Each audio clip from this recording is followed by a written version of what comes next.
तिलक जंजू दे राखे 9वें पातशाह साहिब श्री गुरु तेग बहादुर जी ने 19 जून सन 1665 ईस्वी नूं राजा दीप चंद दी राणी चंपा दे पासों चक माता नानकी भाव श्री आनंदपुर साहब दी धरती नूं मुल खरीद के वसाउणा कीता। इसे ही धरत सुहावी ते 1699 दी विसाखी वाले दिन दसम पातशाह गुरु गोबिंद सिंह महाराज ने खालसा पंथ दी साजना करके समुचे खालसे पंथ नूं आनंदपुर साहब दा वासी होण दा मान बख्शिया। आनंदपुर साहब दी धरत सुहावी दी सुरक्षा लई गुरु साहब ने 5 किलियां दा निर्माण करवाया ते सिख इतिहास दे विच इन्हां 5 किलियां दी एक विशेष महत्ता है।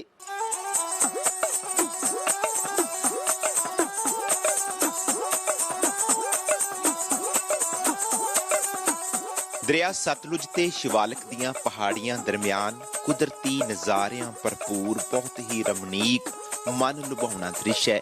खालसे दी साजना भूमि तख्त श्री केसगढ़ साहब श्री आनंदपुर साहब दा।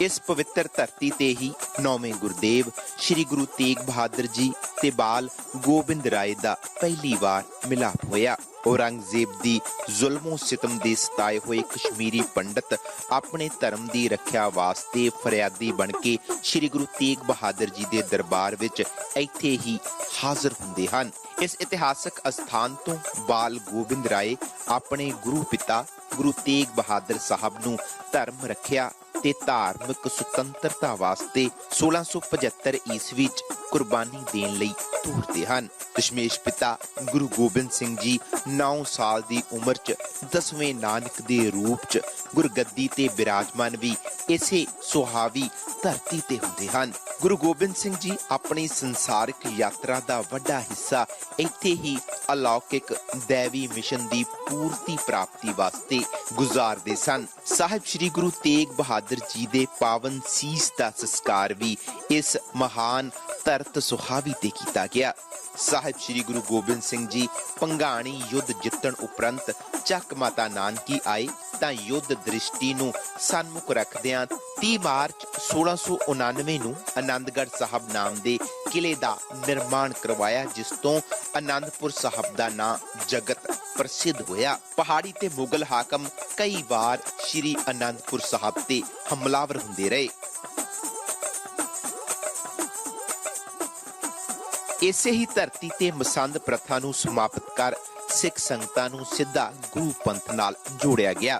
इस पवित्र स्थान ते कई बार पाप दियां हनेरियां झुलियां, झक्खड़ आए, घेराबंदियां होईयां ते युद्ध लड़े गए, पर हर वार सिख अपने आप नूं आनंदपुरी दा वासी होण दा माण महसूस करदा रहा।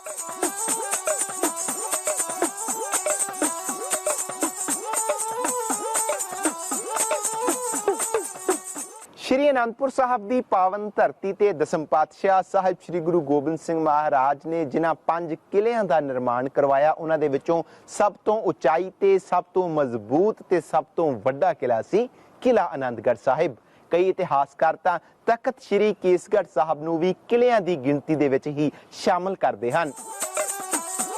दसम पातशाह साहिब श्री गुरु गोबिंद सिंह जी ने पाउंटा साहब तो वापस आके आनंदपुर साहब विखे सब तो पहला किला आनंदगढ़ साहब बनाया। इसकी भूगोलिक स्थिति ऐसी सी कि दुश्मन किसी पास्यों भी इसकी सुरक्षा नूं तोड़न लई कोई भी प्रभावशाली कार्रवाई नहीं कर सकता सी। एक किला एक ऐसी पहाड़ी ते उसारिया गया जो इस इलाके दियां पहाड़ियां तो सब तो उच्ची सी। इस पहाड़ी दी एक विशेषता यह भी सी कि ये चोटी चारे पास्यों किसी होर पहाड़ी नाल जुड़ी हुई नहीं सी ते इस चोटी तो इस दे आले दुआले दे खेतर दे कई मील तक दे इलाके विच नजरसानी कीती जा सकती सी। इस तरह किला आनंदगढ़ आनंदपुर साहब जां चक नानकी नगर दा एक ऐसा सैनिक केंद्र सी जिथे जंगी खालसे दी छावनी हमेशा कायम रहिंदी सी। चक नानकी नगर श्री आनंदपुर साहब विखे गुरु जी दे परिवार दा वासा सी, जदों कि किला आनंदगढ़ साहब विखे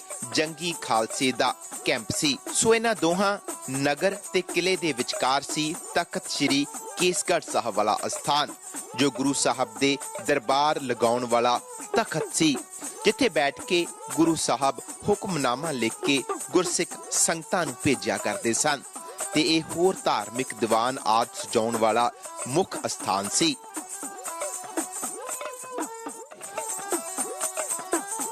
किला आनंदगढ़ साहब बहुत ही मजबूत किला बनाया गया सी, जिस दे 4 चुफेरे बहुत डूंघियां खाइयां सन। सुरक्षा दस्ते सूरमे थां-थां पहरा दिंदे सन। इतिहास मुताबक इस आनंदपुर साहब दे पहले हमले समय जदों कहलूर दा राजा फतेह प्राप्त करन विच असमर्थ रहा तां उसने अपनी कूटल नीति राहीं यही किला खाली करवाउण दी गल सोची कि गऊ दी कसम चुक के किला खाली करवाया जावे।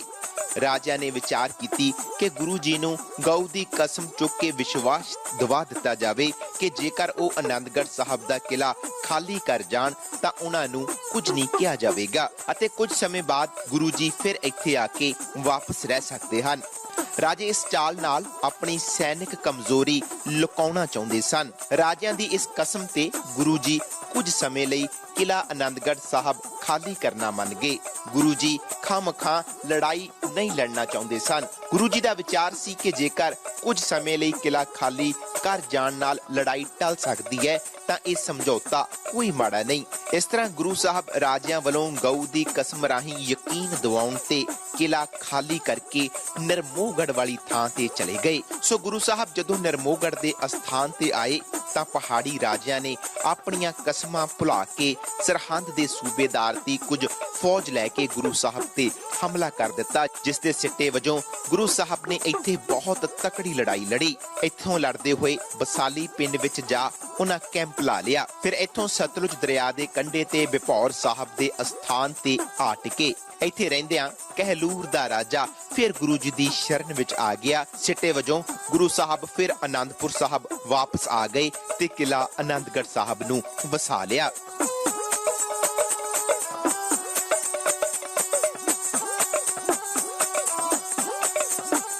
किला आनंदगढ़ साहब दी सुरक्षा जां इत्थों दे सैनिक आधार नूं होर मजबूत करन दे लई किला आनंदगढ़ साहब विखे एक बौली दा निर्माण किया गया ते अज भी ये बौली किला आनंदगढ़ साहब दे बिल्कुल नाल ही मौजूद है। इतिहासकार तां ये भी लिखते हैं कि इस बौली नूं बनाउण दा मकसद एक ये भी सी कि जंगां युद्धां समय किले दे अंदर रहिंदियां ही पानी दी किल्लत नूं पूरा कीता जा सके। भाई कान सिंह डाबा अनुसार इस किले अंदर एक बावली है जिस दियां पौड़ियां उतर के चढ़ना औखा हो जाता है ते इस बावली दे इर्द गिर्द एहो जहियां गुप्त कोठड़ियां हन जिन्हां अंदर आदमी चला जावे तां इह बाहर दा रस्ता मिलना मुश्किल हो जाता है। सो गुरु साहब ने इस किले दे अंदर एक बहुत सुंदर बौली तैयार करवाई जो जंग समय पानी दी वरतों लई काम आउंदी सी। गुरु साहब आप इस किले अंदर सुशोभित होके जंग लड़ते रहे। श्री आनंदपुर साहब दी धरत सुहावी ते जेकर आनंदगढ़ साहब दे किले तो बाद कोई मजबूत किला सी तां ओह सी किला लोहगढ़ साहब। किला आनंदगढ़ साहब तो किला लोहगढ़ साहब दी दूरी केवल 2 फरलांग दी बनदी है ते इत्थों ये सिद्ध हुंदा है कि दोवें किलियां दी आपस दे विच नज़रसानी बड़ी आसानी दे नाल कीती जा सकदी सी।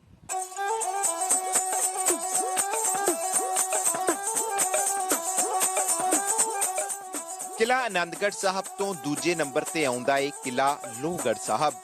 ये किला नगर दे पूर्व दक्षिण वाल बिल्कुल मैदानी इलाके विच है ते इस किले दा मुख मनोरथ दक्षिण पूर्व वालों हमलावर दुश्मन नूं रोकण दा सी। इस तरह मैदानी इलाके विच होण करके भावें इत्थे हर हमले समय खालसे नूं दुश्मन नाल सीधी ते हथों हथी लड़ाई करनी पैंदी सी।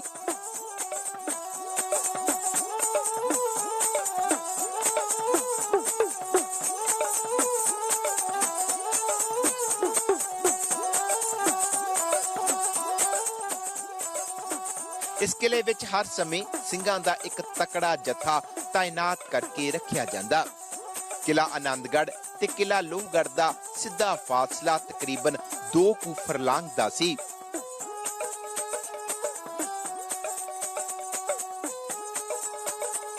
यह भी रिवायत है कि किला लोहगढ़ विच खालसे वालों लोहे दे हथियार बनाए जांदे सन। इन्हां हथियारां विच तलवारां ते बरछियां तो लैके लकड़ दी तोप तक दे हथियार तैयार हुंदे सन। गुरु के सिंह इस किले अंदर मोर्चियां विच तकड़े होके पहरा दिंदे। ਤੇ ਸਤਿਗੁਰ ਸਾਹਿਬ ਆਪ ਵੀ ਸਮੇਂ-ਸਮੇਂ ਸ਼ਸਤਰਾਂ ਨੂੰ ਵੇਖਣ ਲਈ ਆਉਂਦੇ। ਸਤਿਗੁਰ ਸਾਹਿਬ ਵੇਖਦੇ ਸਨ ਕਿ ਕਿਸ ਤਰ੍ਹਾਂ ਦੇ ਨਵੇਂ-ਨਵੇਂ ਹਥਿਆਰ ਤਿਆਰ ਹੋਏ ਹਨ। ਇਸ ਕਿਲੇ ਵਿਚਲੇ ਸਿੰਘ ਹਮੇਸ਼ਾ ਕਿਲਾ ਆਨੰਦਗੜ੍ਹ ਸਾਹਿਬ ਤੇ ਤਖਤ ਸ੍ਰੀ ਕੇਸਗੜ੍ਹ ਸਾਹਿਬ ਵੱਲ ਧਿਆਨ ਰੱਖਦੇ ਸਨ।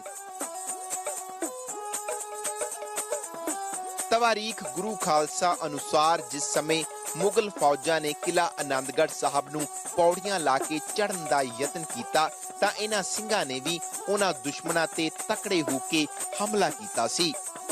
ਸੁਰੱਖਿਆ ਪੱਖੋਂ ਇਹ ਕਿਲਾ ਸਾਰਿਆਂ ਨਾਲੋਂ ਵੱਧ ਮਜ਼ਬੂਤ ਬਣਾਇਆ ਗਿਆ।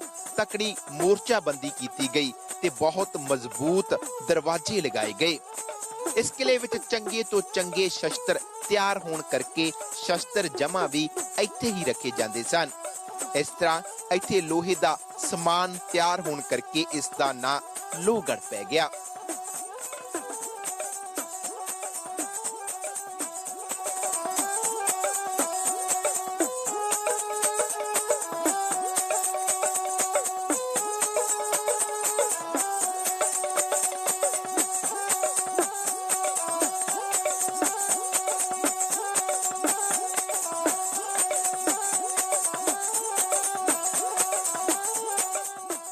ਕਿਲਾ ਲੋਹਗੜ੍ਹ ਸਾਹਿਬ ਦੇ ਨਾਲ ਭਾਈ ਬਚਿੱਤਰ ਸਿੰਘ ਦੀ ਸਾਖੀ ਵੀ ਬਹੁਤ ਪ੍ਰਸਿੱਧ ਹੈ।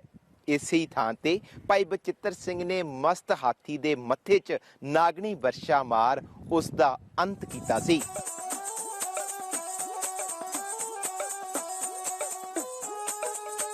ਇਤਿਹਾਸ ਅਨੁਸਾਰ ਅਜਮੇਰ ਚੰਦ ਭੀਮ ਚੰਦ ਦਾ ਪੁੱਤਰ ਮਸਤ ਹਾਥੀ ਲੈ ਕੇ ਆਇਆ ਤੇ ਕੇਸਰੀ ਚੰਦ ਨੇ ਗੁਰੂ ਸਾਹਿਬ ਦਾ ਸੀਸ ਲੈ ਕੇ ਜਾਣ ਦੀ ਕਸਮ ਖਾਧੀ।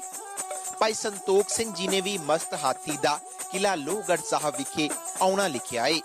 ਭਾਈ ਸਾਹਿਬ ਲਿਖਦੇ ਨੇ ਕਿ ਰਾਜਾ ਕੇਸਰੀ ਚੰਦ ਨੇ ਪ੍ਰਤਿਗਿਆ ਕਰ ਲਈ ਕਿ ਉਹ ਦਿਨ ਛਿਪਦੇ ਤੋਂ ਪਹਿਲਾਂ ਕਿਲਾ ਲੋਹਗੜ੍ਹ ਨੂੰ ਫਤਿਹ ਕਰ ਲਵੇਗਾ।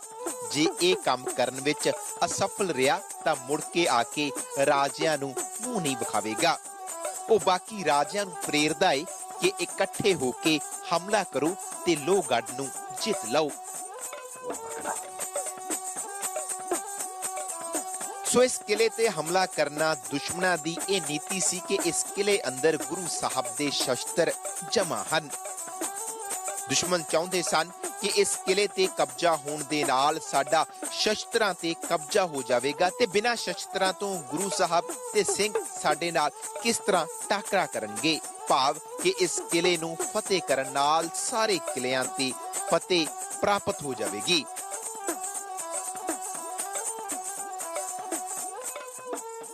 ਦਰਿਆ ਸਤਲੁਜ ਦੇ ਕੰਢੇ ਤੇ ਦਸਮ ਪਾਤਸ਼ਾਹ ਸਾਹਿਬ ਸ੍ਰੀ ਗੁਰੂ ਗੋਬਿੰਦ ਸਿੰਘ ਮਹਾਰਾਜ ਨੇ ਇੱਕ ਕਿਲੇ ਦਾ ਨਿਰਮਾਣ ਕਰਵਾਇਆ ਤੇ ਇਸ ਕਿਲੇ ਦਾ ਨਾਮ ਰੱਖਿਆ ਗਿਆ ਕਿਲਾ ਹੋਲਗੜ੍ਹ ਸਾਹਿਬ। ਹੋਰਨਾਂ ਕਿਲਿਆਂ ਵਾਂਗ ਕਿਲਾ ਹੋਲਗੜ੍ਹ ਸਾਹਿਬ ਵੀ ਬਹੁਤ ਹੀ ਮਜ਼ਬੂਤ ਕਿਲਾ ਸੀ। ਤਵਾਰੀਖ ਗੁਰੂ ਖਾਲਸਾ ਦੇ ਅਨੁਸਾਰ ਦਸਮ ਪਾਤਸ਼ਾਹ ਗੁਰੂ ਗੋਬਿੰਦ ਸਿੰਘ ਮਹਾਰਾਜ ਇਸੇ ਤਰਤ ਸੁਹਾਵੀ ਤੇ ਹੋਲਾ ਮਹੱਲਾ ਖੇਡਦੇ ਰਹੇ।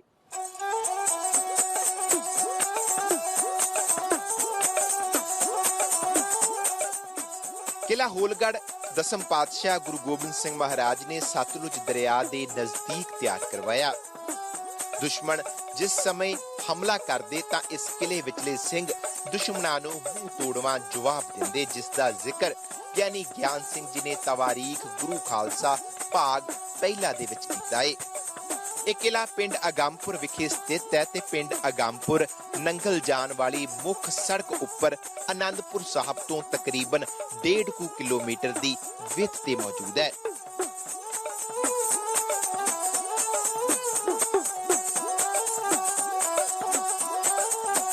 ਕਿਲਾ ਲੋਹਗੜ੍ਹ ਤੋਂ ਇਸ ਦਾ ਫਾਸਲਾ ਕਰੀਬ 1 ਕਿਲੋਮੀਟਰ ਬਣਦਾ ਹੈ। 1 ਕਿਲੋਮੀਟਰ ਦੀ ਵਿੱਥ ਤੇ ਹੀ ਇੱਥੋਂ ਪੱਛਮ ਵਾਲੇ ਪਾਸੇ ਕਿਲਾ ਫਤਿਹਗੜ੍ਹ ਸਾਹਿਬ ਹੈ। ਇਸ ਤਰ੍ਹਾਂ ਆਨੰਦਪੁਰ ਸਾਹਿਬ ਦੀ ਪੂਰਬੀ, ਦੱਖਣੀ ਅਤੇ ਪੱਛਮੀ ਸੀਮਾ ਇਹਨਾਂ 3 ਕਿਲਿਆਂ ਦੇ ਨਾਲ ਬਿਲਕੁਲ ਸੁਰੱਖਿਅਤ ਬਣਾ ਦਿੱਤੀ ਗਈ।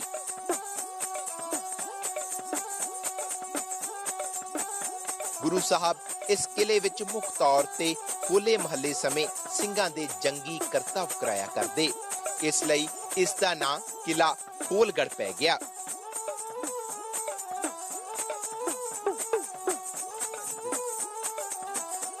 ਸਤਿਗੁਰੂ ਸਾਹਿਬ ਸ੍ਰੀ ਗੁਰੂ ਗੋਬਿੰਦ ਸਿੰਘ ਮਹਾਰਾਜ ਨੇ ਹੋਲੀ ਨੂੰ ਹੋਲੇ ਮਹੱਲੇ ਦੇ ਰੂਪ ਦੇ ਵਿੱਚ ਤਬਦੀਲ ਕੀਤਾ। ਇਸ ਅਸਥਾਨ ਤੇ ਭਾਈ ਨੰਦ ਲਾਲ ਜੀ ਬਹੁਤ ਲੰਬਾ ਸਮਾਂ ਰਹਿ ਫਾਰਸੀ ਵਿੱਚ ਗੁਰੂ ਮਹਿਮਾ ਨਾਲ ਭਰਪੂਰ ਰਚਨਾਵਾਂ ਲਿਖਦੇ ਰਹੇ ਅਤੇ ਰਹਿਤਨਾਮਾ ਵੀ ਇੱਥੇ ਹੀ ਲਿਖਿਆ ਗਿਆ। ਇਹਨਾਂ ਲਿਖਤਾਂ ਨੂੰ ਭਾਈ ਨੰਦ ਲਾਲ ਜੀ ਗੁਰੂ ਸਾਹਿਬ ਨੂੰ ਭੇਂਟ ਕਰ ਖੁਸ਼ੀਆਂ ਪ੍ਰਾਪਤ ਕਰਦੇ ਸਨ। ਪਿੰਡ ਅਗੰਮਪੁਰ ਵਿੱਚ ਹੋਣ ਕਰਕੇ ਕਈ ਇਤਿਹਾਸਕਾਰਾਂ ਨੇ ਇਸ ਦਾ ਨਾਮ ਅਗੰਮਗੜ੍ਹ ਵੀ ਲਿਖਿਆ ਹੈ।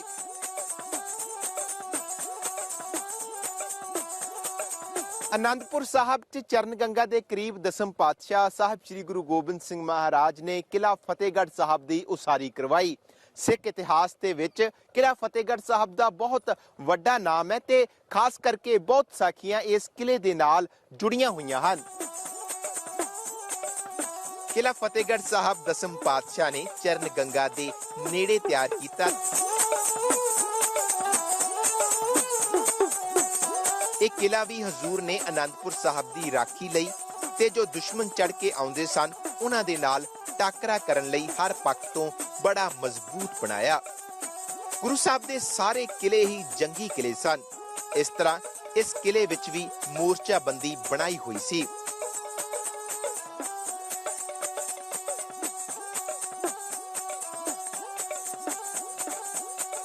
ਇਸ ਕਿਲ੍ਹੇ ਵਿੱਚ ਗੁਰੂ ਪਾਤਸ਼ਾਹ ਨੇ ਮਾਲਵੇ ਦੇ ਸਿੰਘਾਂ ਨੂੰ ਦੁਸ਼ਮਣਾਂ ਦਾ ਟਾਕਰਾ ਕਰਨ ਲਈ ਛੱਡਿਆ। ਤਵਾਰੀਖ ਗੁਰੂ ਖਾਲਸਾ ਭਾਗ ਪਹਿਲੇ ਦੇ ਅਨੁਸਾਰ ਇਹਨਾਂ ਸਿੰਘਾਂ ਦੀ ਅਗਵਾਈ ਸਾਹਿਬਜ਼ਾਦਾ ਬਾਬਾ ਅਜੀਤ ਸਿੰਘ ਜੀ ਕਰ ਰਹੇ ਸਨ। ਰਾਜਾ ਭੂਪ ਚੰਦ ਹੰਡੂਰੀਏ ਨੇ ਪਹਾੜੀ ਰਾਜੇ ਤੇ ਨਾਲ ਗੁੱਜਰ ਰੰਗੜ ਇਕੱਠੇ ਕਰਕੇ ਜਿਸ ਵੇਲੇ ਇਸ ਕਿਲ੍ਹੇ ਉੱਪਰ ਹਮਲਾ ਕੀਤਾ ਤਾਂ ਇੱਥੇ ਕਮਸਾਨ ਦਾ ਜੰਗ ਹੋਇਆ। ਭਾਈ ਉਦੈ ਸਿੰਘ ਜੀ ਨੇ ਜਮਤੂਲਾ ਜੋ ਰੰਗੜਾਂ ਦਾ ਸਰਦਾਰ ਸੀ ਉਸ ਨੂੰ ਮਾਰ ਮੁਕਾਇਆ। ਉਸ ਦੀ ਲਾਸ਼ ਲੈਣ ਲਈ ਜਦੋਂ ਦੁਸ਼ਮਣ ਅੱਗੇ ਵਧੇ ਤਾਂ ਭਾਈ ਮਾਨ ਸਿੰਘ ਨਿਸ਼ਾਨਚੀ ਨੇ ਉਸ ਦੀ ਲਾਸ਼ ਪਾਸ ਜਾ ਨਿਸ਼ਾਨ ਸਾਹਿਬ ਕੱਢਿਆ। ਉਧਰ ਪਹਾੜੀ ਰਾਜੇ ਵੀ ਆਪਣੀਆਂ ਫੌਜਾਂ ਲੈ ਕੇ ਮਾਨ ਸਿੰਘ ਉੱਪਰ ਹਮਲਾ ਕਰਨ ਲਈ ਅੱਗੇ ਆ ਵਧੇ। ਇਸ ਜੰਗ ਵਿੱਚ ਫਤਿਹ ਪ੍ਰਾਪਤ ਕਰਨ ਉਪਰੰਤ ਗੁਰੂ ਸਾਹਿਬ ਨੇ ਯੋਧਿਆਂ ਨੂੰ ਇਨਾਮ ਵੀ ਆਪ ਬਖਸ਼ੇ। ਸਾਹਿਬਜ਼ਾਦਾ ਬਾਬਾ ਅਜੀਤ ਸਿੰਘ ਜੀ ਦੀ ਬਹਾਦਰੀ ਤੇ ਗੁਰੂ ਪਾਤਸ਼ਾਹ ਬਹੁਤ ਪ੍ਰਸੰਨ ਹੋਏ। ਭਾਈ ਮਾਨ ਸਿੰਘ ਜੀ ਨੂੰ ਵੀ ਗੁਰਦੇਵ ਪਾਤਸ਼ਾਹ ਨੇ ਅਨੇਕਾਂ ਬਖਸ਼ਿਸ਼ਾਂ ਕਰਕੇ ਨਿਵਾਜਿਆ।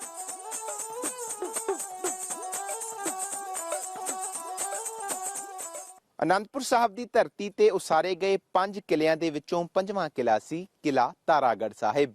ਇਤਿਹਾਸ 'ਚ ਪਤਾ ਲੱਗਦਾ ਹੈ ਕਿ ਭਾਈ ਕਨ੍ਹਈਆ ਜੀ ਸਮੇਤ 500 ਬ੍ਰਹਮ ਗਿਆਨੀ ਇਸ ਮਹਾਨ ਅਸਥਾਨ ਤੇ ਤਪ ਕਰਦੇ ਸਨ ਤੇ ਬ੍ਰਹਮ ਗਿਆਨੀਆਂ ਨੂੰ ਪ੍ਰਸ਼ਾਦਾ ਛਕਾਉਣ ਦੇ ਲਈ ਦਸਮ ਪਾਤਸ਼ਾਹ ਗੁਰੂ ਗੋਬਿੰਦ ਸਿੰਘ ਮਹਾਰਾਜ ਖੁਦ ਇਸ ਮਹਾਨ ਅਸਥਾਨ ਤੇ ਆਇਆ ਕਰਦੇ ਸਨ।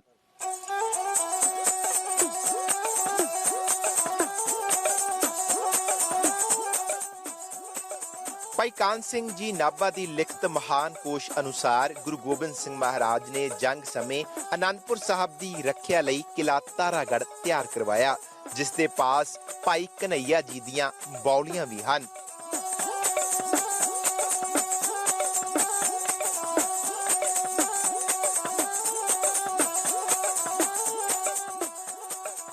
ਇਸ ਕਿਲੇ ਦੀ ਸਥਿਤੀ ਸੈਨਿਕ ਪੱਖੋਂ ਬਹੁਤ ਹੀ ਮਹੱਤਵਪੂਰਨ ਹੈ, ਕਿਉਂਕਿ ਇਹ ਕਿਲਾ ਤੁਰ ਕਹਿਲੂਰ ਦੀ ਰਿਆਸਤ ਦੇ ਅੰਦਰ ਜਾ ਕੇ ਉਸ ਰਸਤੇ ਉੱਪਰ ਉਸਾਰਿਆ ਜਿੱਥੋਂ ਦੀ ਕਹਿਲੂਰ ਦਾ ਰਾਜਾ ਆਸਾਨੀ ਨਾਲ ਹਮਲਾ ਕਰ ਸਕਦਾ ਸੀ। ਸਿੰਘਾਂ ਦਾ ਇੱਕ ਜੱਥਾ ਇੱਥੇ ਪੱਕੇ ਤੌਰ ਤੇ ਤਾਇਨਾਤ ਰਹਿੰਦਾ। ਇਹ ਜੱਥਾ ਅਨੰਦਪੁਰ ਸਾਹਿਬ ਤੋਂ ਦੂਰ ਬੈਠਾ ਦੁਸ਼ਮਣ ਦੇ ਚੜ ਕੇ ਆਉਣ ਦੀ ਅਗਾਊ ਸੂਚਨਾ ਭੇਜਦਾ। ਇਸ ਤਰ੍ਹਾਂ ਦੁਸ਼ਮਣ ਦੀ ਅਗਾਊ ਸੂਚਨਾ ਮਿਲਣ ਨਾਲ ਸਿੰਘ ਦੁਸ਼ਮਣਾਂ ਦਾ ਟਾਕਰਾ ਕਰਕੇ ਮਾਰ ਮੁਕਾਉਂਦੇ।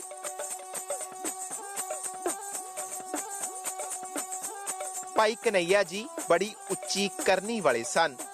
ਉਹ ਗੁਰੂ ਕੇ ਪੂਰਨ ਬ੍ਰਹਮ ਗਿਆਨੀ ਸਿੱਖ ਸਨ। ਉਹਨਾਂ ਦਾ ਕੰਮ ਸੀ ਮੋਢੇ ਤੇ ਪਾਣੀ ਦੀ ਮਸ਼ਕ ਪਾ ਲੋਕਾਂ ਨੂੰ ਪਾਣੀ ਪਿਆਉਣਾ। ਕਈ ਵਾਰ ਉਹ ਵਰਦੀਆਂ ਗੋਲੀਆਂ ਵਿੱਚ ਫੱਟੜਾਂ ਵਾਸਤੇ ਪਾਣੀ ਲੈ ਪਹੁੰਚਦੇ ਤੇ ਤੜਫਦਿਆਂ ਨੂੰ ਪਾਣੀ ਪਿਲਾ ਸ਼ਾਂਤ ਕਰ ਦਿੰਦੇ। ਇੱਕ ਦਿਨ ਕੁਝ ਸਿੱਖਾਂ ਨੇ ਗੁਰੂ ਮਹਾਰਾਜ ਪਾਸ ਭਾਈ ਕਨ੍ਹਈਏ ਦੀ ਸ਼ਿਕਾਇਤ ਕੀਤੀ।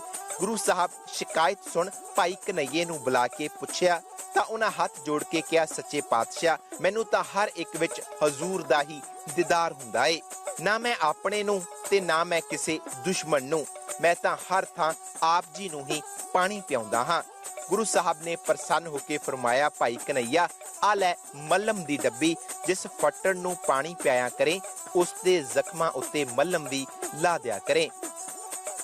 इस अस्थान ते बोर्ड ते जो इतिहास लिखिया है उस अनुसार भाई कन्हैया जी नाल 500 ब्रह्म ज्ञानी इत्थे सदा रहिंदे सन। हजूर इन्हां नूं कई बार आप आके हत्थीं प्रशादा छकाउंदे सन।